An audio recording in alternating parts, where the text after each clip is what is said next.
तत्पश्चात भगवान ब्रज में अन्य लीलाएं करने लगे। व्योमासुर का उद्धार किया, अरिष्टासुर का उद्धार किया, केसी राक्षस का उद्धार किया।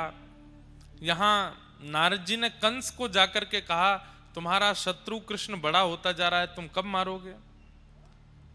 कंस ने कहा, बोले कि मैं तो बहुत प्रयास कर चुका, वो मरता ही नहीं है। पूतना भेजी, अरिष्टासुर भेजा, व्योमासुर भेजा, केसी भेजा, इतने राक्षस भेजे, लेकिन वो मरता ही नहीं है।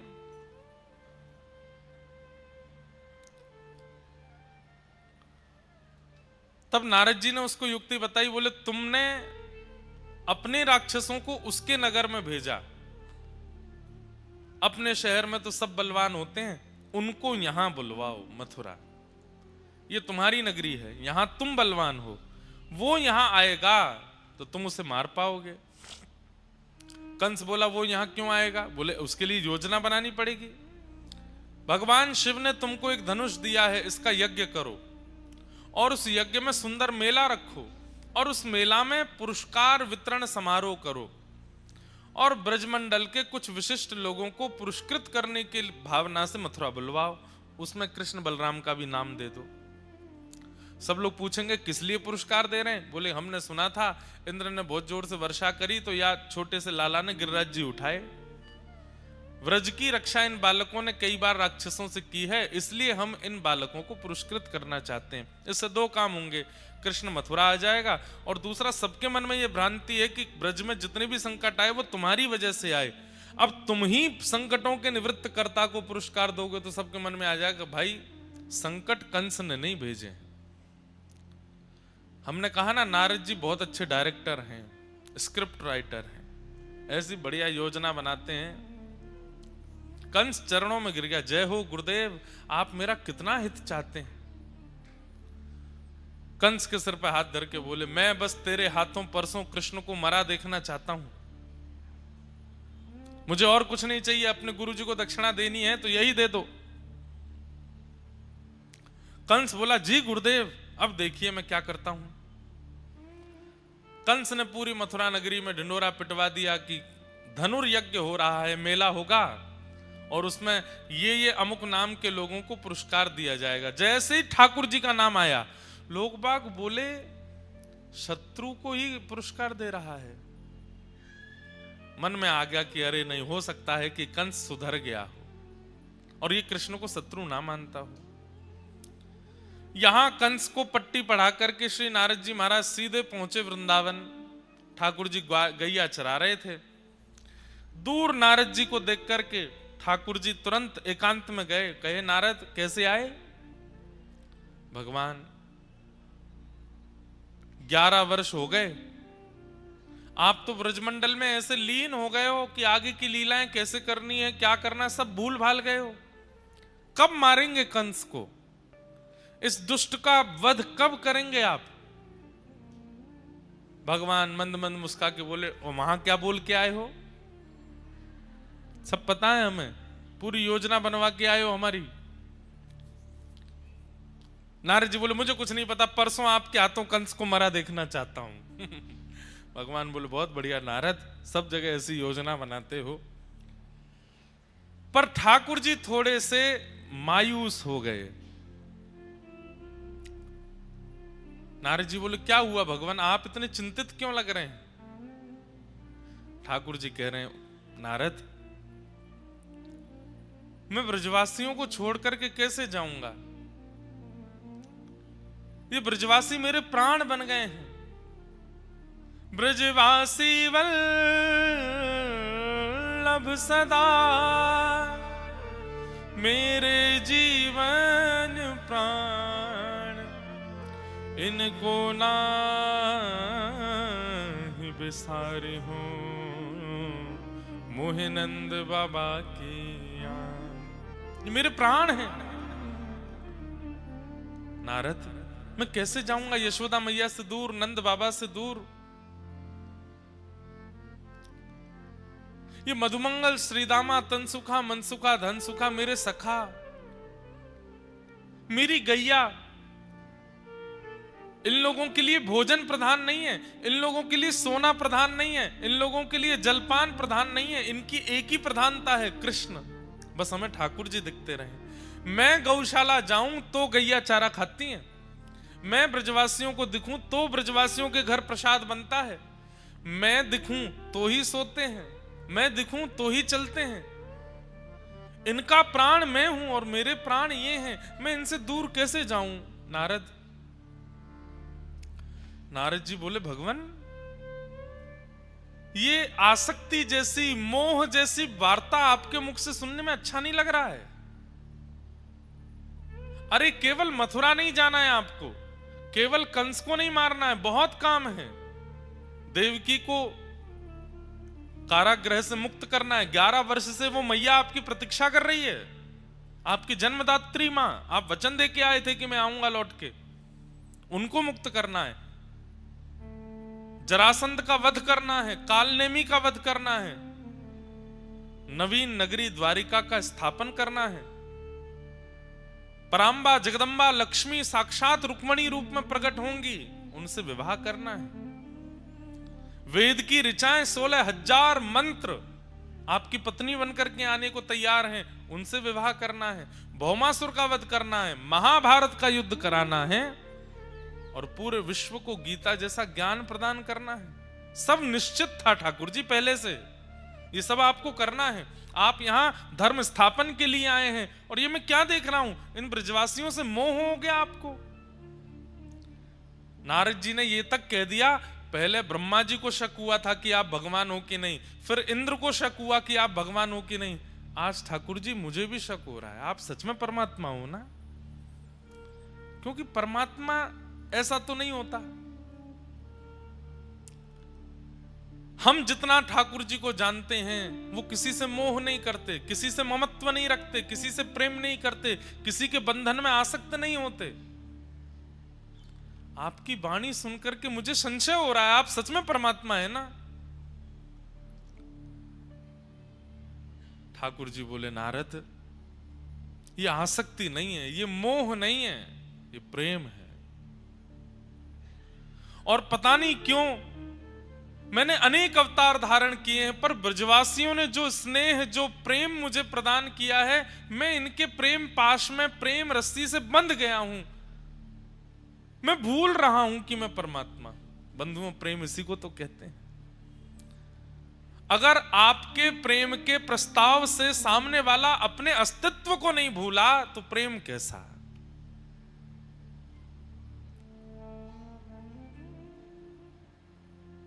प्रेम तो उसी को कहते हैं जहां पर व्यक्ति अपने अपने अस्तित्व को भूल जाए।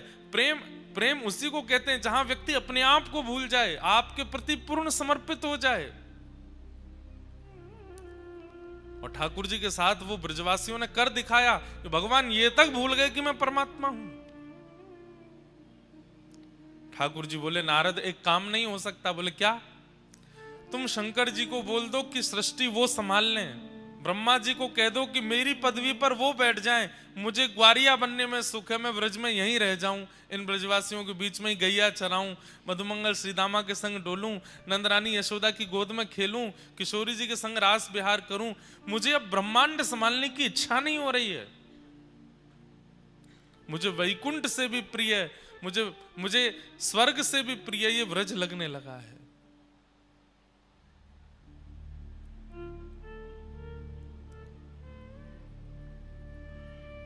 तुम शंकर जी से बात कर लो ना।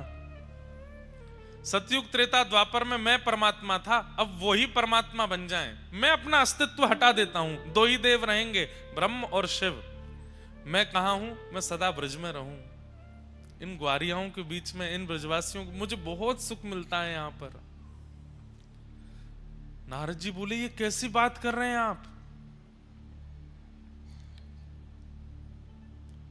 प्रेम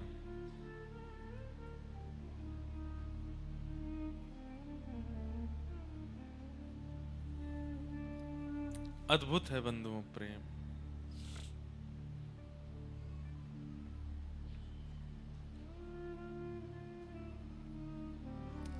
भगवान नारद जी अपनी सौगंध देते हैं ठाकुर जी को कि ठाकुर जी आपको जाना पड़ेगा व्रज से। ठाकुर जी कहते हैं मैं कैसे जाऊंगा, कोई योजना है? नारद जी बोले हाँ,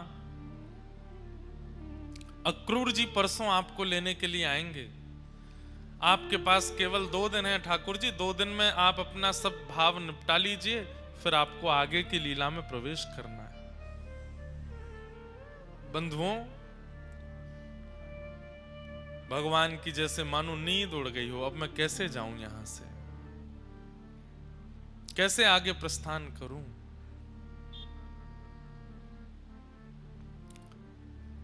अक्रूर जी को कंस ने भेजा है वृंदावन, जाओ कृष्ण बलराम को निमंत्रण देकर के आओ, धनुर्यज्ञ में पुरस्कार देना है। वे लोग मथुरा पधारे। अक्रूर जी महाराज व्रज आए, सब ब्रजवासियों की भीड़ लग गई नंद भवन में कि भाई कंस का दूत क्यों आया। और जैसे ही पत्र पढ़कर के सुनाया कि धनुर्यज्ञ में कृष्ण बलराम को पुरस्कार देने के लिए महाराज कंस ने मथुरा बुलाया है, तो कहीं पुरस्कार देने का खबर समाचार सुने तो सब नाचने लगते हैं, गाने लगते हैं, आनंदित हो जाते हैं, पर वृंदावन में सुन्न सन्नाटा, कोई प्रसन्न नहीं हुआ। अक्रूर जी महाराज बोले मैंने समाचार सुनाया कि कृष्ण बलराम को पुरस्कृत करने के लिए मथुरा बुलाया, आप लोग शांत क्यों हैं? ब्रजवासी बोले कितने दिन के काजे कन्हैया जावेगो मथुरा? बोले बस आज रात्रि निकलेंगे, आज शाम तक निकलेंगे, कल वहां रुकेंगे, परसों आ जाएंगे। ये सुनकर के ब्रजवासियों में कई तो मूर्छित होकर गिर पड़े कि हम इतनी देर बिना कृष्ण को देखे कैसे रहेंगे। ब्रजवासियों की स्थिति देखकर के ठाकुर जी घबरा गए। बोले इन्हें कैसे बताऊं कि मैं तो हमेशा के लिए जाने वाला हूं, ये एक दिन के लिए जा रहा हूं। ये खबर सुनकर के मूर्छित हो करके गिर रहे हैं, बेहोश हो रहे हैं, व्याकुल हो रहे हैं, रो रहे हैं। इन्हें कहीं से अगर पता चल गया कि मैं आने वाला ही नहीं हूं, क्या होगा? यशोदा मैया बोली हमें ना भेजनो अपनो लाला, कंस से कह दो पुरस्कार यहीं घर भिजवा देगो, हमारो लाला कहीं नहीं जावेगो। और सब ब्रजवासी यशोदा मैया के पक्ष में आ गए, हाँ हमारो लाला नहीं जावेगो, बिल्कुल नहीं जावेगो। ठाकुर जी ने मन में विचार किया मुझे ही कुछ करना पड़ेगा, नहीं तो ये ब्रजवासी तो नहीं जाने देंगे। ठाकुर जी ने नाटक किया रोने का और बैठ गए बीच में आकर के और यशोदा मैया से बोले मैया तू तो चाहवे ही ना है कि मैं बड़ो बनूं। अरे 24 घंटा इन गैयान ने चरातो रहूं, गोबर में लिपो रहूं, धूल में सनो रहूं और इन ब्रजवासीन के यहाँ बस घूमता रहूं, बस यही में मेरो पूरा जीवन निकल जाएगा। अरे सबके बालक आगे बढ़े, सबके बालक ऊपर जामे, सबके बालकन को श्रेष्ठता प्राप्त होवे, तेरे लाला को पहली बार कोई पुरस्कार देवनो चाहे और तू मना कर रही है। हाँ मैं तो केवल यही मारे हूं ना, कालिया नाग आ गयो वाकू भगाया, तृणावर्त आ गयो वाकू मार दे, सक्टासुर आ गयो वाकू वध कर दे, ब्रजवासीन की रक्षा के लिए गिरिराज जी उठा ले। और आज पहली बार कोई ने पुरस्कार देवे को मन बनाया तो आप सब लोग मना कर रहे हो। ठाकुर जी ये बात मन से नहीं बोल रहे हैं। ब्रजवासी सब शांत हो गए कि कन्हैया को कहीं ऐसा तो नहीं लग रहा कि हम उससे प्रेम नहीं करते, इसलिए हम उसको पुरस्कार लेने से मना कर रहे हैं। यशोदा मैया बोली नहीं लाला हम यहाँ हमारे मना ना कर रहे, तू जाने तो है कंस कितना दुष्ट है। अरे तो वाको बुद्धि परिवर्तित है गई, अब पुरस्कार देवे बुला रहा हूं, मैं क्यों नहीं जाऊं मथुरा। और 2 दिन की तो बात है, मैं परसों आ जाऊंगा ना। दाऊ दादा कन्हैया की ओर देख रहे हैं, बोले कि कन्हैया झूठ तो मत बोले, ये परसों की बात मत कह, तू बस जावे की बात कह। ठाकुर जी बोले दाऊ दादा अगर मैं परसों नहीं बोलूंगा तो ये ब्रजवासी नहीं जान देंगे, और अगर मैं परसों की कह के नहीं जाऊंगा, कोई आश में इनको छोड़ के नहीं जाऊंगा, ये प्राण त्याग देंगे। बंधुओं प्रेम बड़ा विचित्र है।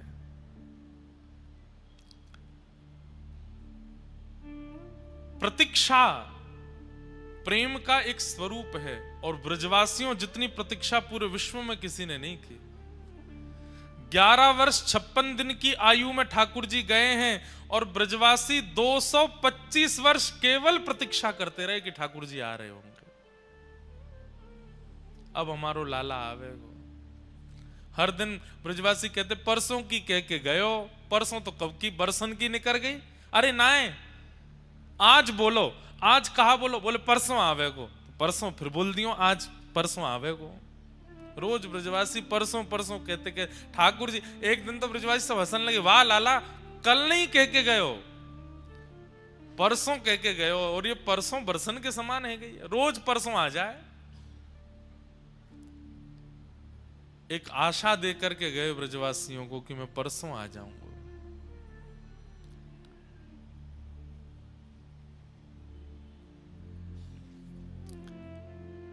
आज कोई ब्रज में सोया नहीं है।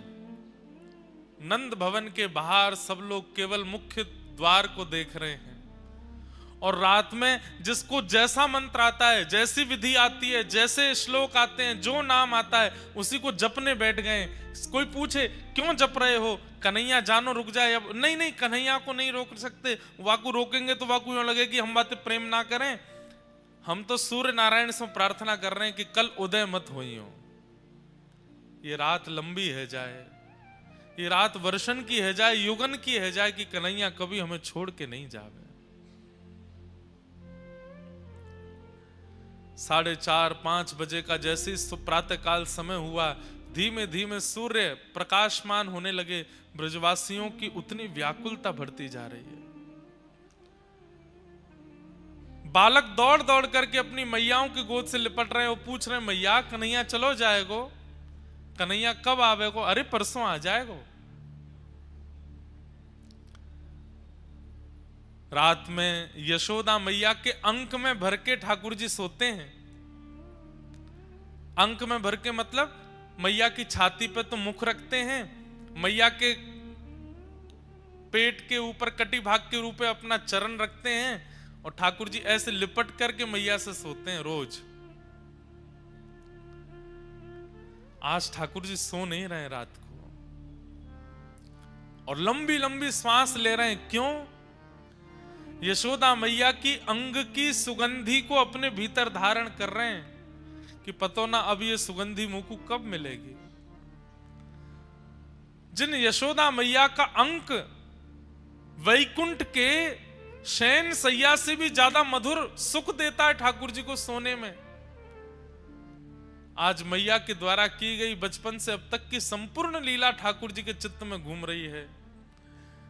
मैया के सामने बहानों कर रहे हैं कि सो गए, लेकिन वास्तव में मैया के अंग अंग को स्पर्श करके ठाकुर जी उसकी स्मृति अपने अंदर ले रहे हैं कि मैया मैं कैसे बताऊं कि कल मैं चलो जाऊंगा। यशोदा मैया भी सो नहीं पा रही है, बार बार लाला को सिर सूंघे, लाला के सिर को अपने ओष्ठ से स्पर्श करे। मेरो लाला परसों आ जाएगो? हाँ मैया आ जाऊंगो। मां मथुरा में कोई तो बात मत करियो, और मैं तोकू काजर लगाए के भेजूंगी, कोई की नजर ना लग जाए, मथुरा की गोपीजन कैसे देखेंगे मेरे लाला है। हाँ मैया तू कर दियो। लाला मैं तोकू भोजन रख दूंगी, कोई और के हाथ को बनो भयो मत पाइयो। ठाकुर जी मन ही मन रो रहे हैं, मैया कितनो भोजन रखेगी, 225 वर्ष कहां पाऊंगा मैं।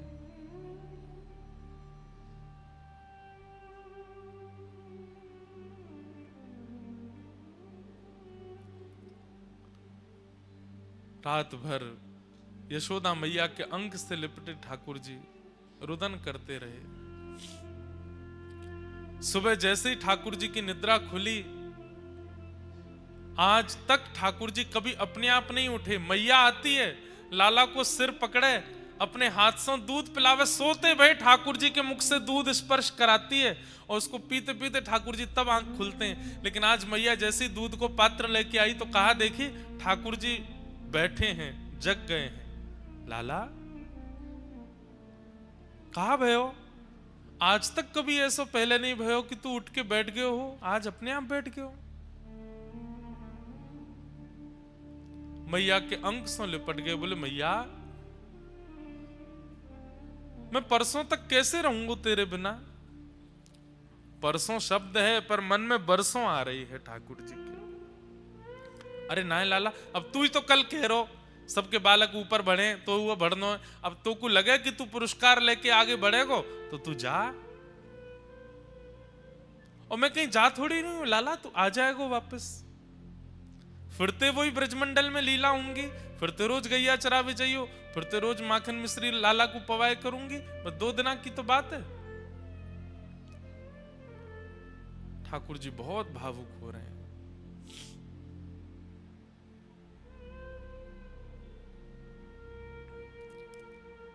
गुजरात का ये एक पद मुझे बहुत प्रिय लगता है। 56 भोगन थाल धराए के, 56 भोग थाल धराए के, माखन नी मिश्री मारी रह गई गोकुल माँ। माखन नी मिश्री मारी रह गई गोकुल माँ। नंद लाला ने माता यशोदा जी सांभरे, ममता नी मूर्ति मारी रह गई गोकुल माँ। नंद लाला ने माता यशोदा जी सांभरे, ममता नी मूर्ति मारी रह गई गोकुल माँ।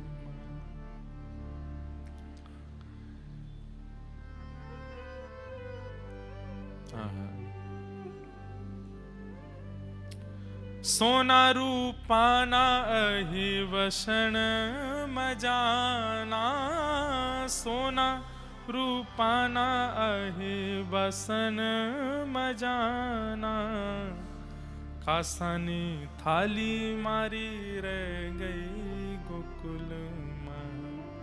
कासानी थाली मारी रह गई गोकुल माँ। नंद लाला ने माता यशोदा जी सांभरे, ममता नी मूर्ति मारी रह गई गोकुल माँ।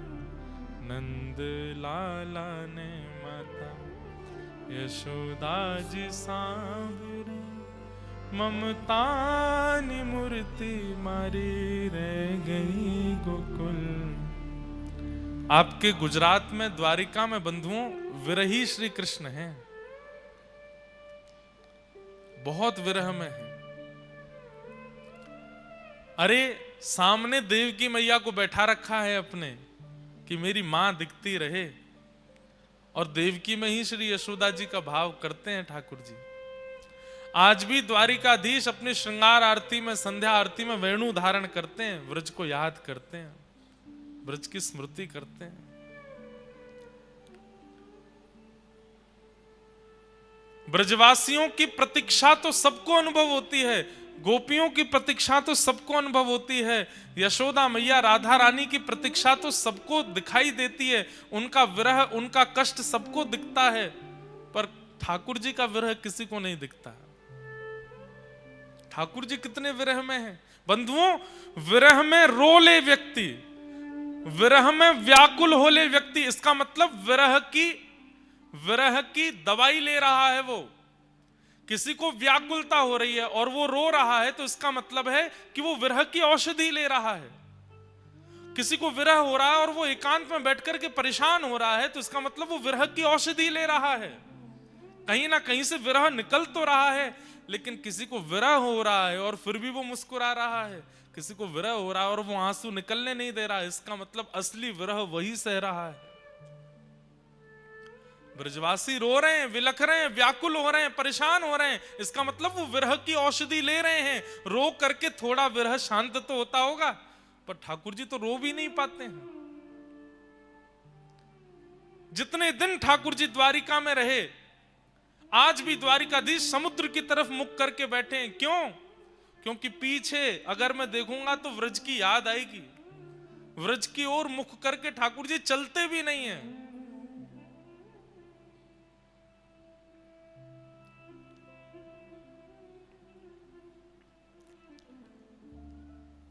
हीरा माणिक ना मुकुट धराए छे, हीरा। हमारे संगीत वाले भैया शायद नहीं गा पाए, आप सबको तो याद है, आप सब गाओ, गुजराती है। हीरा माणिक ना मुकुट धराए छे, हीरा माणिक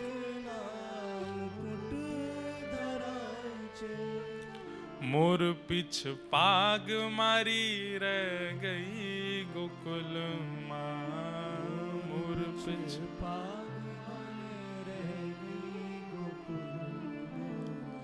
हाथी ने घोड़ा ही झूले आमवड़िए, हाथी ना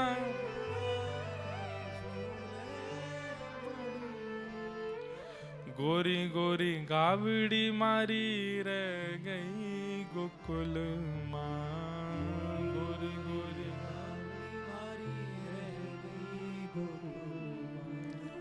नंद लाला ने माता यशोदा जी सांवरे, ममता नी मूर्ति मारी रह गई गोकुल माँ।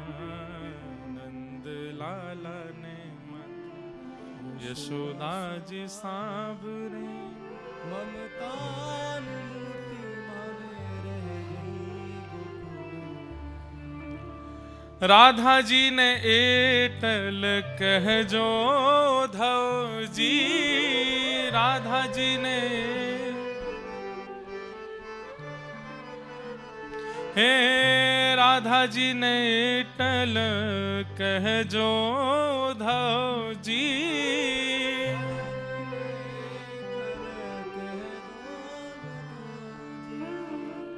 अमी भरी आंख मारी रह गई गोकुल माँ, भरी आंख मारी रह गई गोकुल।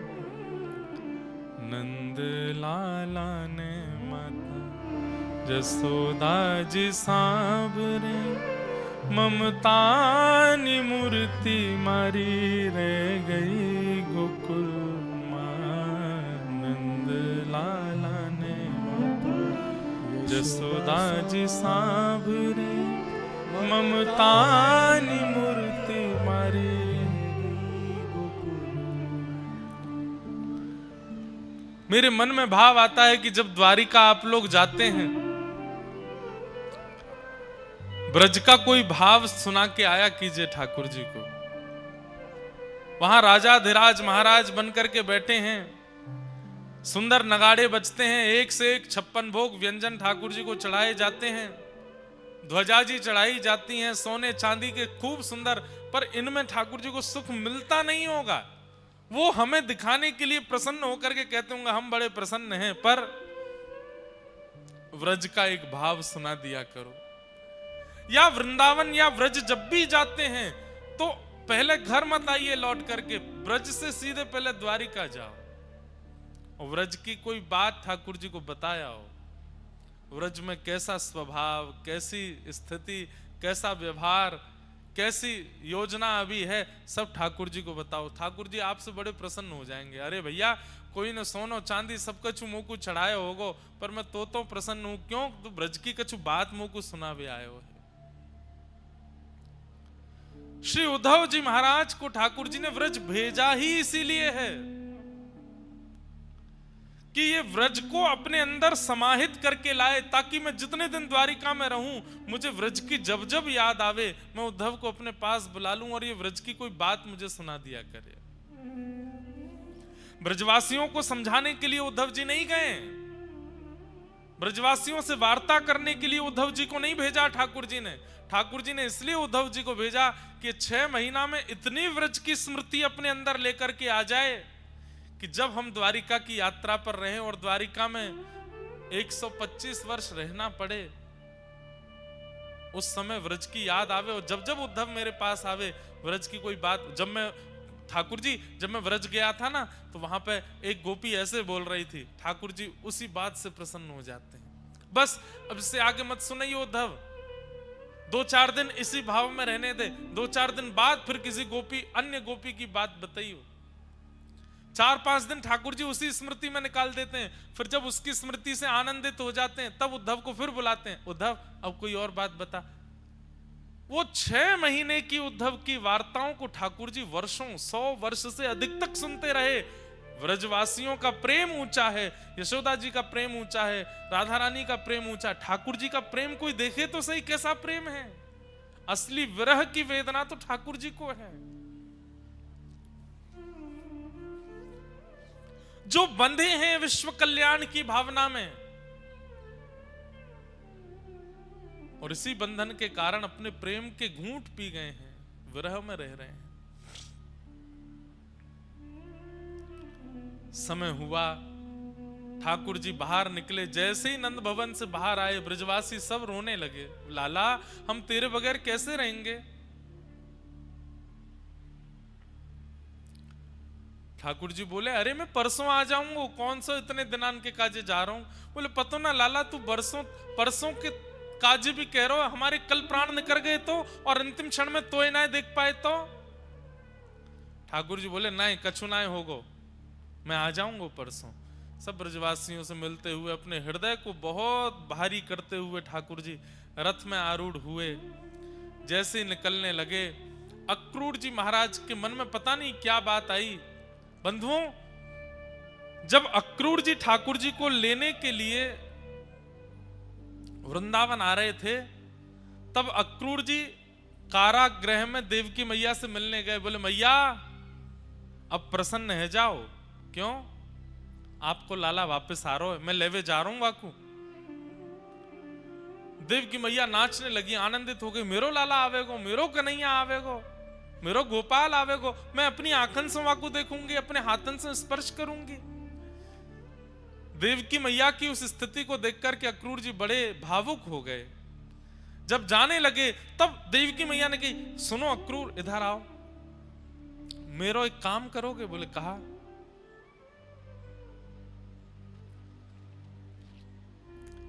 यशोदा जी को सत्य बता देना, कृष्ण किसके पुत्र हैं। अक्रूर जी बोले, मैया ये काम कैसे कर सकता हूं मैं, और ये कार्य किसी के वध करने के समान है, ये मुझे मत कहिए कहने को। उद्धव, अगर ऐसा नहीं किया तो जीवन भर यशोदा इतनी व्याकुल, इतने विरह और इतनी वेदना में रहेगी, और वह वेदना, वह विरह मैं भी यहां सहन नहीं कर पाऊंगी। अगर मुझे यशोदा की स्थिति किसी ने आके बताई तो मैं ही बावली हो जाऊंगी।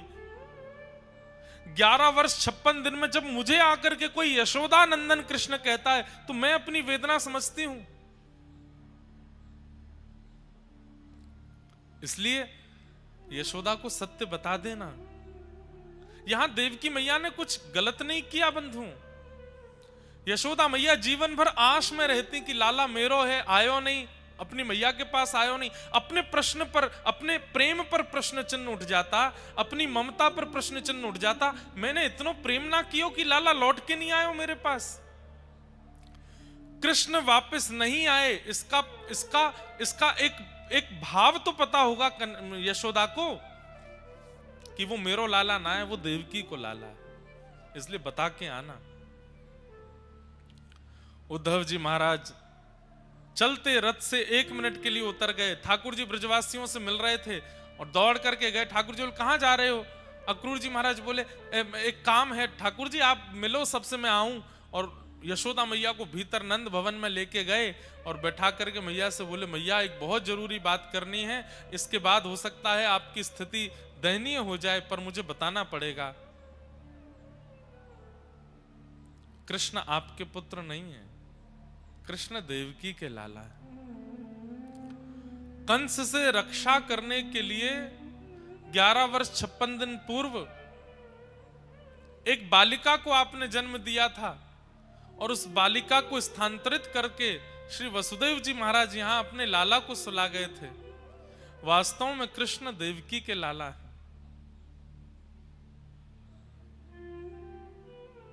और अब वो वापस अपनी मां के पास जा रहे हैं।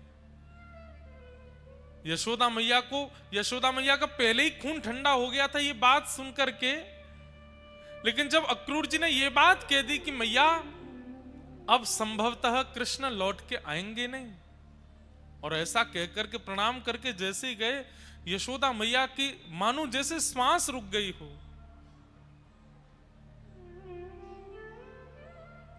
किसी को एक साथ 1000 बिच्छू डस दें, उसकी जो पीड़ा होती है वो यशोदा मैया को होने लगी। एक तो ये बता देना कि वो आपके पुत्र नहीं हैं, और उसके बाद भी ये कह देना कि वो आज अंतिम बार दिख रहे हैं, अब लौट करके नहीं आएंगे। यशोदा मैया इस विरह को सह नहीं पाई। एक बार तो वहीं मूर्छित होकर गिर पड़ी, पर तभी उन्हें अंतर आत्मा से याद आया कि कन्हैया को एक बार तो देख लूं, जा रो है मेरो लाल, मेरो कन्हैया, मेरो छोना अब जा रो है, एक बार तो वाकू देख लूं। दौड़ी है यशोदा मैया। रथ आगे की ओर बढ़ रहा है। ठाकुर जी सब ब्रजवासियों से मिल रहे हैं। ब्रजवासियों की भीड़ में यशोदा मैया चिल्ला रही है, कन्हैया लाला नेक रुक जा कन्हैया। इतने हल्ला, इतने शोर के बीच में यशोदा जी का स्वर ठाकुर जी को सुनाई दे गया। भीड़ में मैया को पुकारते देख ठाकुर जी कूद पड़े रथ से। मैया तू कहां गए हो? तू ऐसे काहे क्यों हो रही है? और इतनी व्याकुल क्यों हो रही है? इतनी विरही क्यों हो रही है? और ये देख सबरी भीड़ आ रही है। मैया तू किनारे आ जा। बार बार अपने अंग से लगाते हैं ठाकुर जी। मैया तू काहे क्यों ऐसी हो रही? अरे मैं आ जाऊंगा, तू कह दे।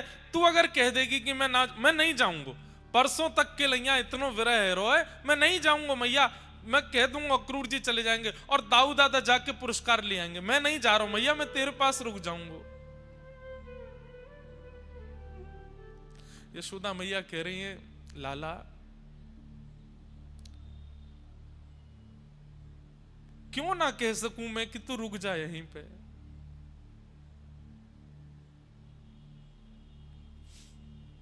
मुकु आज सत्य पतो चल गयो कन्हैया, तू मेरो पुत्र नहीं है, तू तो देवकी को लाला है।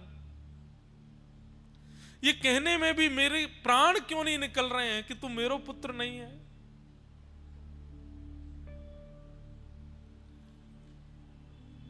ठाकुर जी स्तब्ध हो गए। अक्रूर जी को देखने लगे। अक्रूर जी हाथ जोड़ के क्षमा मांग रहे, नाथ देवकी मैया की आज्ञा थी। अब ठाकुर जी किसी से कुछ नहीं कह रहे हैं। अब मैं कितना छुपाऊं, कितनी आशाएं दूं? यशोदा मैया लाल जी के एक एक अंग का स्पर्श कर रही हैं और सर्वांगीण अंग का स्पर्श करके ठाकुर जी का हाथ पकड़ के कहती हैं, लाला मुझको एक वचन दे जा।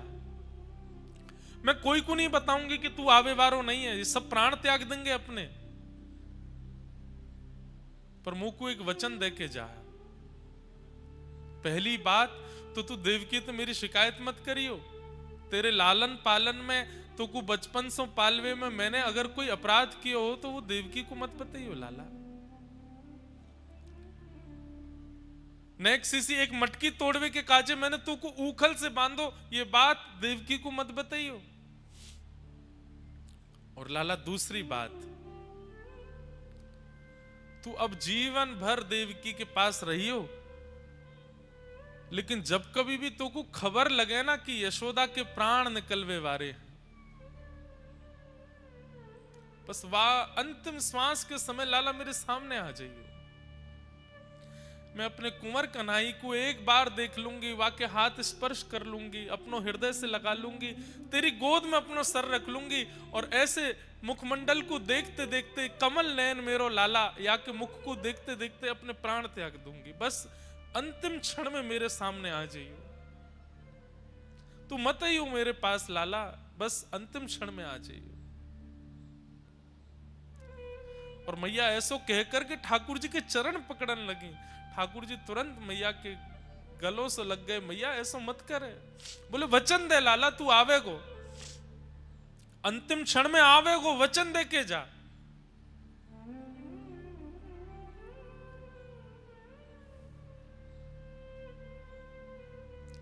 ठाकुर जी यशोदा मैया को वचन दे रहे हैं, मैया तो अंतिम क्षण नहीं, तू जब जब नेत्र बंद करेगी मैं तेरे सामने ही रहूंगा मैया, मैं कहीं नहीं जाऊंगा। नहीं, तू अब बीच में नहीं आवेगो, तू को मेरी सौगंध है, अब तू मत ही हो, लौट के देवकी के पास जा, बस अंतिम क्षण में आ जाइए।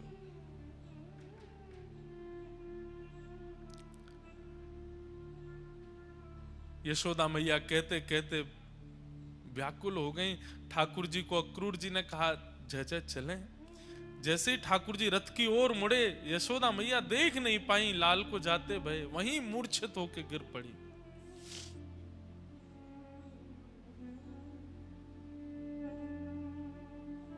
ब्रजवासियों को ये सब सत्य नहीं पता है यशोदा मैया का।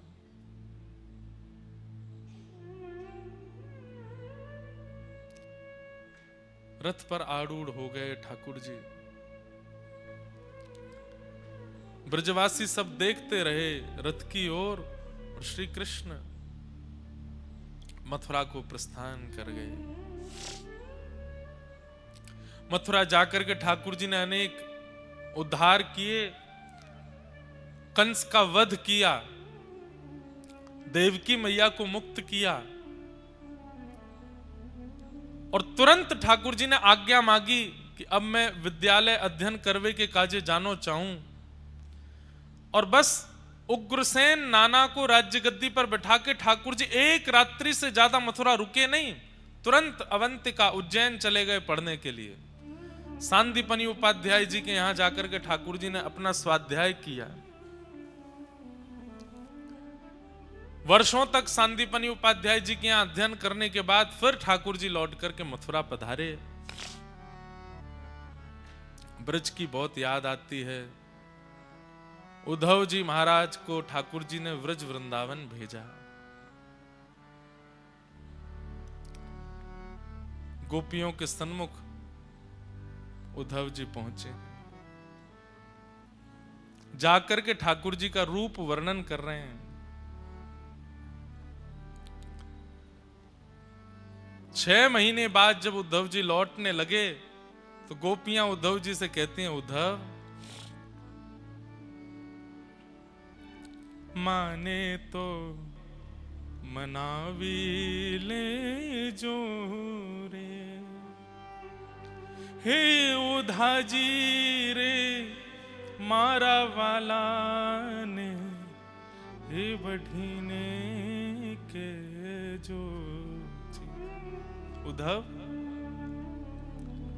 परसों की कह के गए, बरसों तक आए नहीं है, एक बार उनको समझा देना कि वो वापस आ जाए। और अगर वो एक बार की बात में ना माने तो डांट के कहना, वो एक बार तो आ जाए यहां पर। मथुरा ना राजा था जो, गोवाड़ों ने भूली गया छो। मथुरा ना राजा था जो, गोवालों ने भूली गया छो। मानी तीने भूली गया छो रे, हे ओधा जी रे मारा वाला ने, हे बढ़ीने के जो। एक बार गोकुल आवो, माता जी ने मोढ़े थावे। एक बार गोकुल आवो, माता जी ने मोढ़े थावो। गायों ने हम भारी जायो रे, हे ओधा जी ने मारा वाला ने, हे बढ़ीने के जूझे, माने तो मनावी ले जो रे, हे ओधा जी रे मारा वाला ने।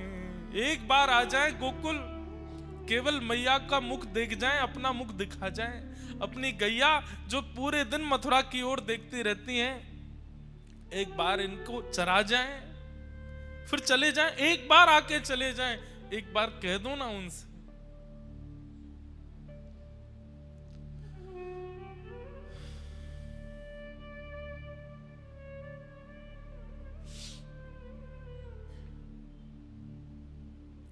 उद्धव जी महाराज ब्रजवासियों को समझाने आए हैं, पर ब्रजवासियों की स्थिति देख करके उद्धव जी 6 महीना निकल गए, 6 महीना बाद लौट करके गए, ठाकुर जी के चरणों में प्रणाम करके कहते हैं, छोड़ दीजिए ब्रह्मांड को, छोड़ दीजिए सृष्टि की रचना को, छोड़ दीजिए लोक कल्याण को, आप वृंदावन चलिए। आपके लायक ब्रज से प्रिय और कोई स्थान नहीं हो सकता नाथ, आप ब्रज चलिए। उन ब्रजवासियों ने, राधा रानियों ने, गोपियों ने, यशोदा मैया, इनसे ज्यादा प्रेम आपको वैकुंठ में कोई नहीं कर सकता नाथ, आप वृंदावन चलो।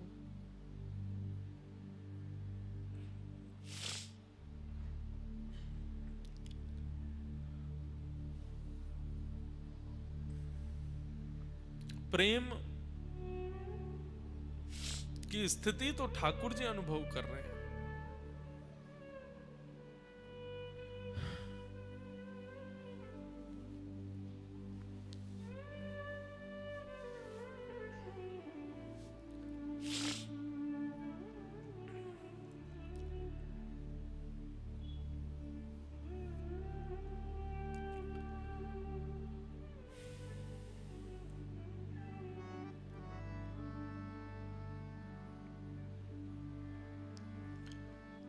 मथुरा पर जरासंध ने चढ़ाई की, भगवान ने उसके साथ युद्ध करके 17 बार हरा दिया। 18वीं बार जब ब्राह्मणों की सेना लेकर के आया, या कुछ लोग कहते हैं ब्राह्मणों की सेना लाया, कुछ लोग कहते हैं ब्राह्मणों को अनुष्ठान पर बैठा के आया कि मैं जीत जाऊं, कृष्ण हार जाएं। ब्राह्मणों की रक्षार्थ भगवान ने विश्वकर्मा को आज्ञा की, गोकुल छूटा, नंदगांव छूटा, वृंदावन छूटा, अब ब्रजमंडल छोड़ने की बारी है। जितना दूर रहेंगे उतना ब्रज से और प्रेम हो जाएगा। हे विश्वकर्मा जी, दूर समुद्र, नमकीन खारे समुद्र के बीच में एक नई नगरी का निर्माण करो। वृंदावन के परिंदे भी चाहें तो वहां पहुंच ना पाते हो, इतनी दूर ले जाओ, ताकि वृंदावन की विरह अग्नि में मैं जलता रहूं, इन ब्रजवासियों के प्रेम के ऋण से सदैव, उस ऋण में, अपने उस ऋण के भार में सदैव को खोजता रहूं, चाह करके भी वृंदावन आ ना पाऊं, इतनी दूर एक नगरी का निर्माण करो, ताकि इन वृंदावन वासियों को जितना मैंने विरह दिया है, इनसे अधिक विरह की अग्नि में मैं रहूं। विश्वकर्मा जी ने समुद्र के बीच में द्वारिका नगरी का निर्माण किया। कोसों दूर, पक्षी भी अगर चाहें तो 10 दिन लगेंगे उड़ करके वृंदावन से द्वारिका आने में। इतनी दूर मथुरा से, व्रज से ठाकुर जी ने नगरी बनाई। रणभूमि में पहुंचे, दाऊ दादा का हाथ पकड़ा, बोले दाऊ दादा प्रणाम कर लें आप ब्रजभूमि को, अब चलना है यहां से। और प्रणाम करके व्रजभूमि को, व्रज की रज को अपने गोजा में रख के ठाकुर जी अपनी पीतांबरी में बांध करके संपूर्ण व्रज को वंदन करके, और रणभूमि में युद्ध करते करते करते हाथ पकड़ के दाऊ दादा का रण छोड़ दिया, दौड़ करके गए हैं। देख रहे हैं सब कि कहां जा रहे हैं, कहां जा रहे हैं, कहां जा रहे हैं, ये गए और वो गए। ठाकुर जी रण छोड़ करके द्वारिका प्रस्थान कर गए। बोलो रण छोड़ राय भगवान की जय। रण छोड़ करके ठाकुर जी द्वारिका आ गए। सोते हुए समस्त मथुरा वासियों को विश्वकर्मा ने रात रात में द्वारिका पहुंचा दिया। उठे सुबह तो सब ढूंढने लगे हमारे द्वार कहाँ हैं, द्वार कहाँ हैं। सबके घर बदल गए, सबके आंगन बदल गए। सब ने जैसे ही अपने द्वार का द्वार खोला, हर द्वार के बाहर कृष्ण बलराम खड़े हैं। तो द्वारी द्वारी कम ब्रह्म, जहां हर द्वार पर ब्रह्म खड़े हैं उसी को द्वारिका कहते हैं। बोलो द्वारिकाधीश की जय। ब्रजवासियों मथुरावासियों को लेकर के ठाकुर जी द्वारिका यदुवंशियों के साथ आ गए और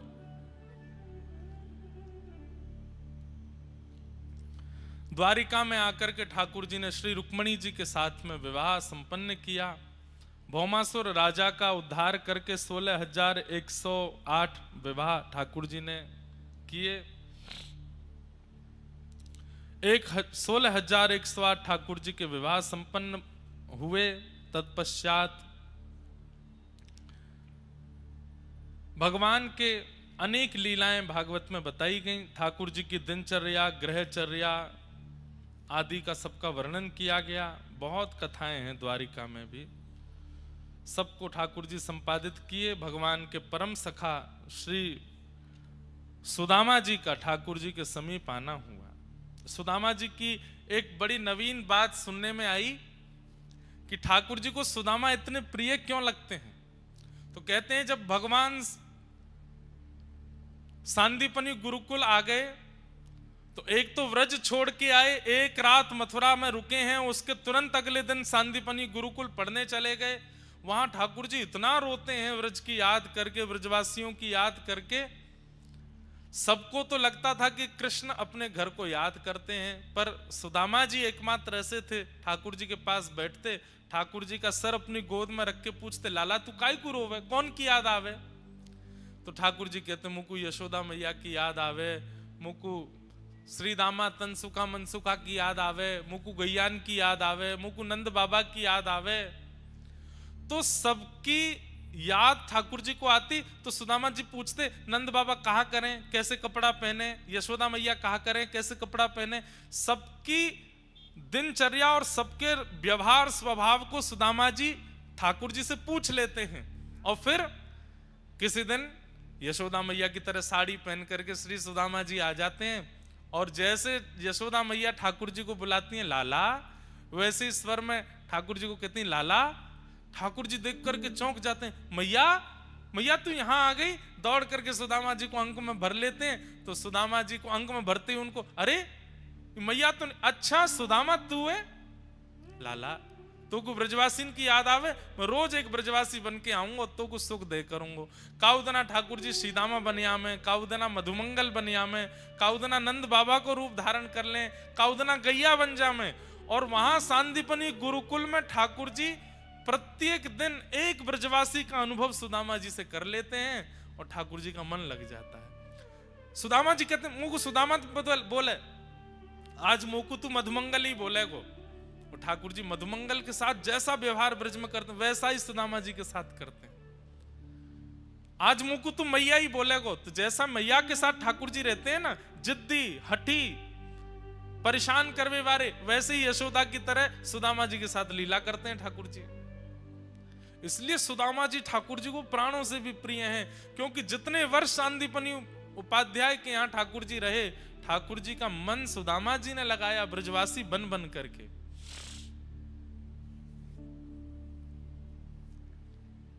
बहुत याद आती है ठाकुर जी को व्रज के। इसलिए सुदामा जी आज पधारे। ने श्री सुदामा जी की स्थिति देख करके सब कुछ दिया, सब कथा आपको बताई है। सुदामा जी पर अनुग्रह करने के पश्चात भगवान ने अपने सब यदुवंशियों को समझाया कि मैं भगवान होकर के भी तुम्हारी रक्षा नहीं कर पाऊंगा अगर तुम संतों का अपमान करोगे तो। लेकिन यदुवंशी इस बात को ध्यानपूर्वक समझते नहीं थे। ठाकुर जी आज्ञा करते थे सत्संग किया करो, कथा सुना करो, मंदिर जाया करो। अरे भगवान के रिश्तेदार हो तो इसका मतलब कथा सुनना बंद कर दोगे? ठाकुर जी के बच्चे आदि सब यदुवंशी सोचते, ठाकुर जी तो ऐसे ही बोलते रहते हैं, भगवान हमारे पिता हैं, भगवान हमारे चाचा हैं, भगवान हमारे ताऊ जी हैं, हमको कथा सुनने की क्या आवश्यकता, सत्संग साधु संग करने की क्या आवश्यकता। और यही कारण बना, यदुवंशियों ने एक दिन संतों का अपमान किया, संतों ने शाप दे दिया। भगवान के पुत्र शांब के पेट से एक लोह पिंड ने जन्म लिया, क्योंकि उसको साड़ी पहना के ले गए थे पेट में पोटला बांध के पूछने के लिए कि इसके गर्भ में बेटा है कि बेटी। संतों ने शाप दे दिया, इसके गर्भ से लोह पिंड जन्मेगा और जिससे तुम्हारा पूरा यदुवंश नष्ट होगा। भगवान के पुत्र हो तो हमारा अपमान करोगे। ब्रज सब यदुवंशियों ने सोचा ठाकुर जी को पता नहीं चलेगी, लोह पिंड को समुद्र में फेंक दो, घिस करके चूरा बना करके समुद्र में फेंक दिया। समुद्र की लहरों से वही किनारे पर एक एर का विषैली घास बन गया। एक दिन यदुवंशियों में युद्ध हुआ, आपस में एक दूसरे पर एर का घास फेंकते हुए सब यदुवंशी नष्ट हो गए। दाऊ दादा ने की लाला अब मैं भी लीला पूरी करूं। ठाकुर जी को प्रणाम करके श्री दाऊ दादा भी क्षीर सागर में प्रवेश कर गए। बोलो बलराम जी महाराज की जय। ठाकुर जी ने उद्धव जी को ज्ञान उपदेश किया, अंत में भागवत धर्म का निरूपण किया, जिसका प्रवचन हम कुछ दिन पहले बद्रीनाथ में कर रहे थे। वही सब उपदेश देते हुए ठाकुर जी ने अब अपनी लीला संवरण का समय जान और उद्धव जी से कहा, उद्धव अब मैं अपनी लीला विश्राम करना हूं, तुम बद्रिकाश्रम चले जाओ। अर्जुन से कहा, अर्जुन तुम मेरी पटरानियों को लेकर के वृंदावन चले जाओ। और सबको आज्ञा देकर के भगवान एक ज्योति में प्रकट हो गए। 7 बार आकाश में भ्रमण करते हुए तिरोधाय प्रविष्टोयम श्रीमद् भागवतार्णवम, भागवत जी में ठाकुर जी प्रविष्ट हो गए। ठाकुर जी के प्रविष्ट होने के पश्चात ब्रजवा सब द्वारिका समुद्र में डूबती चली गई। यहां पर उद्धव जी महाराज बद्रिकाश्रम चले गए। अर्जुन से बीच रास्ते में ही ठाकुर जी ने रूप बदल करके सब पत्नियों का हरण कर लिया। अर्जुन को बता दिया, मेरे बगैर तेरा गांडीव धनुष भी किसी काम का नहीं है। अर्जुन रोते विलखते हस्तिनापुर पहुंचे, पांडवों को बताया, ठाकुर जी लीला पूरी करके चले गए। पांडवों ने उसी समय अपनी राज्य पदवी का त्याग कर दिया। परीक्षित को राज्य गद्दी पर बैठा के पांडव भी स्वर्गारोहण को चले गए। कुछ दिन बाद परीक्षित को शाप लगा। परीक्षित ने शुकाचार्य जी से कथा श्रवण की। आज कथा का विश्राम दिवस। सुखदेव जी महाराज कथा विश्राम करके अंतर्ध्यान हो गए। परीक्षित जी को तक्षक सर्प ने डस लिया। उनका पांच भौतिक शरीर तो जल गया, पर उनकी दिव्य आत्मा एक विमान में विराजमान होकर के भगवत धाम को प्रस्थान कर गई। इस प्रकार श्रीमद् भागवत के श्री श्रोता श्री परीक्षित जी का भगवत धाम गमन हुआ। मार्कंडे ऋषि ने प्रलय काल का दर्शन किया। आदि आदि सब कथाएं हैं। सबको प्रणाम करते हुए भागवत जी के 2 अंतिम श्लोक हैं। सब लोग मेरे साथ में 3 बार उनका उच्चारण करेंगे। भवे भवे यथा भक्ति, भवे भवे यथा भक्ति, भवे भवे यथा भक्ति, भवे भवे यथा भक्ति, पादयोस्तव जायते, पादयोस्तव जायते, तथा कुरुष्व देवेश, तथा कुरुष्व देवेश, नाथस्त्वं नो यतः प्रभो, नाथस्त्वं नो यतः प्रभो, नाम संकीर्तनं यस्य, नाम संकीर्तनं यस्य, सर्वपाप प्रणाशनम्, सर्वपाप प्रणाशनम्, प्रणामो दुःख समनः, प्रणामो दुःख समनः, तं नमामि हरिं परम्।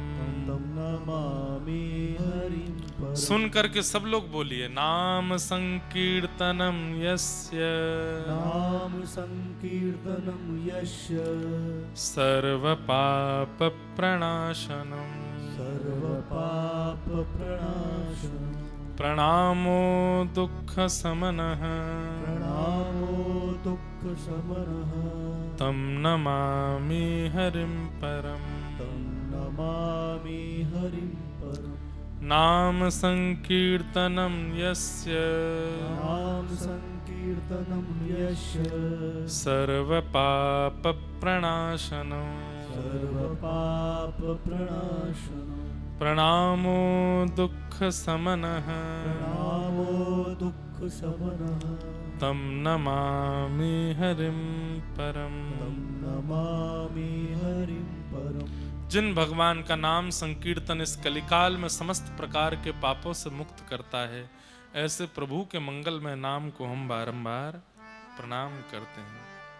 बोलो बाल कृष्ण लाल की जय श्री वृंदावन बिहारी लाल की जय श्री राधा रमन लाल की जय श्री राधा वल्लभ लाल की जय श्रीनाथ प्यारे की जय गिरिराज धरण की जय श्याम सुंदर श्री यमुने महारानी की जय द्वारिकाधीश की जय जय जय श्री राम राधे जय जय श्री राम राधे जय जय श्री राम राधे नमः पार्वती पतये हर हर महादेव श्री उमिया माता की जय। मंगलमयी ठाकुर जी की कथा को आज ऊंझा में उमिया माता के चरणों में यहीं विश्राम देते हैं। आप सब लोगों को जय श्री कृष्ण, जय श्री जय सिया राम, जय श्री राम जय श्रीमन नारायण, जय श्री जय जय श्री राधे। जय श्री राधे आप सब लोग खूब प्रेम भाव से अपना भक्ति भाव में प्रसन्न रहिए, खूब ध्यान रखिएगा। हमारे नायक परिवार को बहुत बहुत प्रणाम, बहुत बहुत आशीर्वाद। और आप सब ऊंझा वासी और आसपास जहाँ से भी आए सबको बहुत बहुत प्रेम। आप लोग ऐसे ही ठाकुर जी की सेवा में सदा आनंदित रहें। द्वारिकाधीश आप पर खूब कृपा बनाए रखें, ऐसी हमारी प्रार्थना है। दो शब्द गाते हुए आज के मधुर भाव को विश्राम देते हैं। विप्रधेनु संतन के कारण रण छोड़ो ब्रजनाथ। विप्रधेनु संतन के कारण रण छोड़ो ब्रजनाथ विप्रधेनु संतन के कारण रण छोड़ो ब्रजनाथ। विप्रधेनु संतन के कारण रण छोड़ो ब्रजनाथ गोमती तट द्वारवती पधारे, गोमती तट द्वारवती पधारे गोमती तट द्वारावती पधारे। गोमती तट द्वारावती पधारे ओ कहलाए द्वारिका नाथ, वृंदावन प्यारो वृंदावन। ओ हे वृंदावन प्यारो वृंदावन हे श्री वृंदावन मेरो वृंदावन। हे वृंदावन प्यारो वृंदावन गोमती तट द्वारिका पधारे, गोमती तट द्वारिका पधारे ओ कहलाए द्वारिका नाथ, वृंदावन मेरो वृंदावन। हे वृंदावन प्यारो वृंदावन हे श्री वृंदावन मेरो वृंदावन। हे वृंदावन मेरो वृंदावन जिनकी कृपा से यह रस प्रगट्यो वृंदावन अभिराम।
हम सबको मिलवावे वारो, हम सबको मिलवावे हे हमारो गिरधर लाल, वृंदावन मेरो वृंदावन, वृंदावन मेरो वृंदावन, हे श्री वृंदावन प्यारो वृंदावन। वृंदावन द्वारिका में कौन छे, राजारण छोड़ छे, हे द्वारिका में कौन छे, राजारण छोड़ छे, माखन नो चोर छे, राजारण छोड़ छे, व्रजनो गोपाल छे, राजारण छोड़ छे, हे गायो नो गोपाल छे, राजारण छोड़ छे, श्री यशोदा नो लाल छे, राजारण छोड़ छे, श्री नंद जी नो लाल छे, राजारण छोड़ छे, श्री नंद जी नो लाल छे। राजारण छोड़ हे छे, द्वारिका में कौन छे, राजारण छोड़ छे, हे द्वारिका में कौन छे, राजारण हे वृंदावन प्यारो वृंदावन, वृंदावन प्यारो वृंदावन, हे श्री वृंदावन मेरो वृंदावन। वृंदावन जय जय श्री राम, जय जय श्री राम, जय जय श्री राम।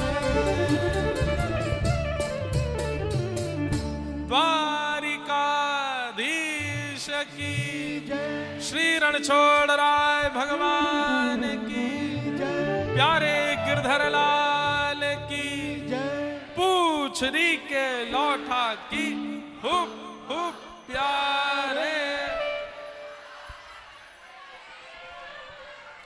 कई ऊंझा वाले पूछ रहे थे महाराज जी पूछरी के लौटा हुप हुप है क्या, इसके बारे में बताओ तो। अब इसके बारे में हम बताएंगे 2030 में तब तक प्रतीक्षा करो, या हमने बता रखी है YouTube पे कहीं सुन लेना, बढ़िया कथा है।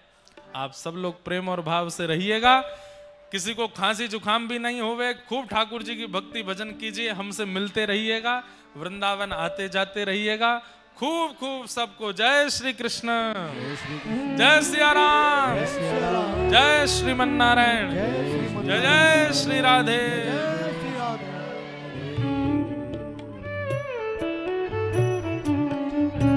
आरती ते पावन पुराण के, आरती ते पावन पुराण के, धर्म भक्ति विज्ञान खान के, धर्म भक्ति विज्ञान खान के, महापुराण भागवत निर्मल, महापुराण भागवत निर्मल, सोग मुख विगने तने गाम कर फल परमानंद सुधारस में कल लीला रस रस विधान के, आरती ते पावन पुराण के, कलिमल मथन त्रिताप निवारणी, कलिमल मथन त्रिताप निवारणी, जन्म मृत्यु भव भयारिणी, सेवत सतत सकल सुखकार, सुम होशनी हरिचरित गान की, आरती ते पावन पुराण के, परमहंस मुनि मन उल्लासनी, परमहंस मुनि मन उल्लासनी, रस गहरा